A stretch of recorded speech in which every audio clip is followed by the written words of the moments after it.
absolute thriller in Denver. Welcome back, David Lloyd, Michael Leaves, Herman Edwards. The Sunday Nighter just went final, fellas. Let's dig in. Yeah, that had some drama down the stretch as well. Niners, Falcons. We pick it up 8 minutes to go in the fourth quarter. Falcons are down 13-10. 4th and 1. Penix throws it. It's broken up by Chase Lucas. Falcons turn it over on downs. Pivotal play there by that San Francisco defense. Ensuing drive, the 1st and 10, you give it to CMC. Christian McCaffrey gets the first down. And then the drive continues. Now it's 3rd and 13 on the Falcons 21. Mac Jones looking for McCaffrey. That's a first down inside the 5. So you might as well just keep giving it to CMC, right? Handoff, finds a lane, gets some help from his offensive lineman, pulling him into the end zone. And that right there would be all the cushion they would need. 20-10. Niners improved to 5-2. We're here with Coach Herm. What do you think of how San Francisco responded in this game? Well, think about San Francisco and Atlanta. Both these offenses were driven by the running back. And you just mentioned McCaffrey had over 201 yards total offense, catching it and running it. On the Atlanta side of it, B.J. Robinson, obviously, and, he played well, but not as good as McCaffrey. And both these teams relied on the running backs and good defense. It wasn't pleasing to the eye to watch it. Not a lot of big plays. It was basically turn the ball, give it to the runner, or throw it to the running back. You look at the 49ers, it's a big win for them. They stay at pace with the Rams. They got 5 wins. They're in the hunt. You know what? The 49ers, they're decimated by injuries. Yes. They're down their quarterback. Fred Warner's up in a luxury box with his foot in the cast. Bosa's down. And yet they still somehow find a way, Herm, 5-2 at this point. It says a lot about the organization, right? And it says a lot about the players. They don't use excuses for being hurt. They just feel like we're the 49ers, we know how to win. And that's what they do. Mac Jones, 4-1 as a starter of this season. What do you make of the way he's playing? I mean, look, Coach Shanahan, that's the guy he wanted. Brings him in. He's running the show. Kind of rejuvenated his career. He's absolutely, a nice audition for someone maybe in the future. But Mac Jones has done a really nice job of commandeering that team. Scott Van Pelt is coming up next, his version of SportsCenter, and then we're following him, coming all the way back. Week 7, and there was a game 7 now coming up in the ALCS. You have all that coming up later on SportsCenter. Enjoy it. He is on Sundays. Let's just start with 23. I would have lost that bet. If you said 201 scrimmage yards, it just feels like he's had so many monster games for them. But they really leaned on him in this game. They were able to deploy him in all sorts of ways. What do you like about the way they're using him? Well, I think just they're creative in their run game. Look, he's great every way he touches the football. They're good in the pass game as well, but creative in the run game is key. Just watch what happens here. Motion the tight end inside, and just look at the little adjustment that it gets you right here. Now, here's why it's important. A little bit of width there because they're going to run power. So basically, it's down to the backside backer, and then you're going to pull the guard, and then you're getting a kick-out block by Kyle Juszczyk. But it's that little motion that gives you the angles. And then look at the running lane. And then there's Christian McCaffrey into the second level. And so it seems like a little thing, but it happens quite a bit. Here's Juszczyk. This little motion to bring him back into like the weak formation here. Watch what it does to the linebackers when he gets to that. They all move. They all shift. Okay, why that's important is you're going to see Trent Williams. He's just going to end up slipping inside because what they have is Jennings is going to basically set the edge, right, by seal the edge. Well, Trent Williams can then slip through.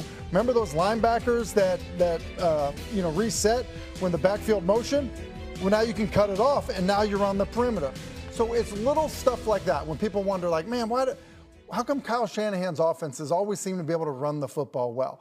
Because there's little nuances to the run game, formationally, how they move guys to get angles to give guys a better chance to have success. Yeah, and when it was the real money moments in this game, they deployed their asset in McCaffrey. And in Atlanta's case, 4th and 1 late, you don't have the guy that his head coach called the best player in football after the Monday night win on Buffalo. Now, we could dissect that, but if we've got time for one, and I'm told we have time for one, I'd rather focus on San Francisco and just ask you this. You're down the heart and soul in Fred Warner. You're down Bosa. You're down your quarterback. You're down a number of other significant contributors on offense. And you still win this game. You beat the Rams on the road. I don't want to fall into cliche here, but what accounts for this organization's ability to win games like this, where you see lesser teams around the NFL just get trucked in spots like this? I think there's a couple of things. Is one, Kyle Shanahan knows how to, I think, connect with his players. Right? John Lynch has done a good job adding talent there, but they talked on the broadcast how, look, Fred Warner didn't walk into the league as a Hall of Famer. Like, he had to prove that he could do it. He had to prove himself as a player. And I think there's a thing coaches can do. I think Andy Reid does it. I think Kyle Shanahan does it. When guys go out, which is going to happen in pro football, there are guys that look around and say, well, wait a second, I'm replacing a Pro Bowler. I'm replacing a guy that's going to go to the Hall of Fame one day.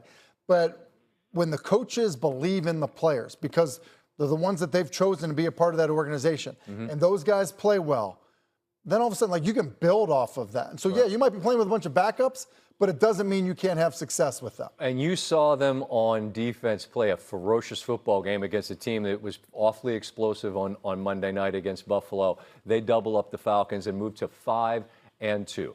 Sit tight. Game of the day. I showed you a couple of plays from it. And at about 6 o'clock Eastern, if you told me we'd have this in the A block, I'd wonder what the hell happened. Well, here's what happened.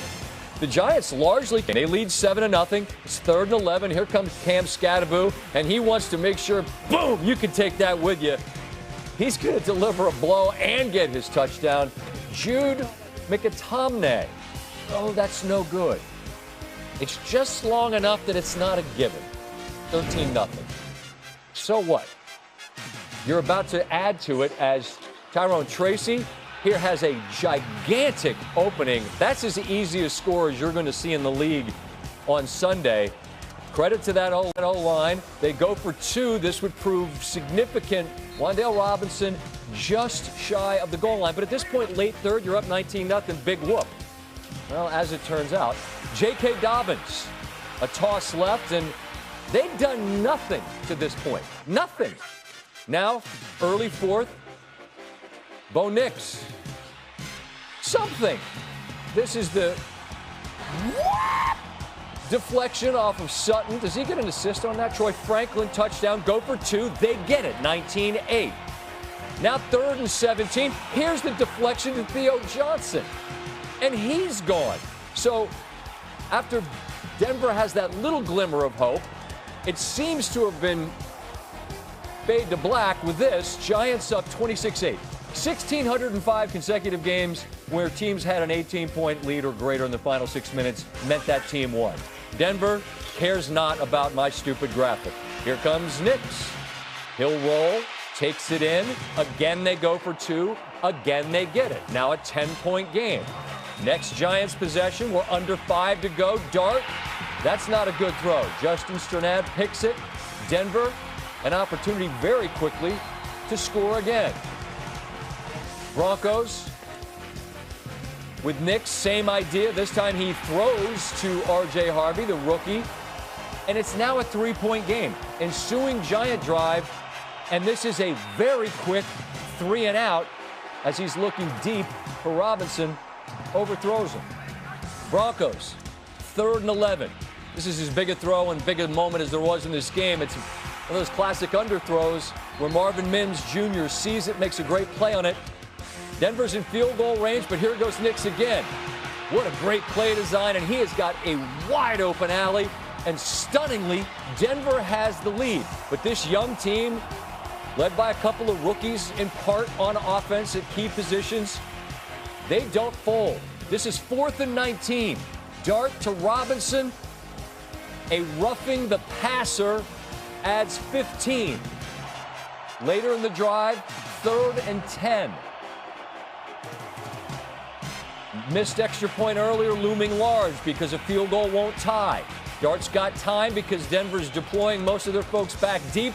Looking for Bo Collins. PI is called on Riley Moss. That's tough. Sean Payton's livid. He knows it's a spot foul, so he can come out there and get his money's worth for that 15 because it's only going to move the ball a little bit. Dart up the middle. Initially, they said no. They take a look and realize that's a touchdown. Knees are up, hips not down. Ball crosses the line. Dart's going nuts. Extra point.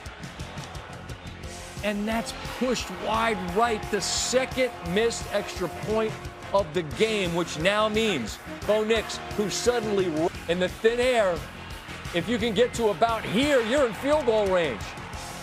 Mims Jr., a gain of 29. Now it's Sutton, and you're for sure in field goal range.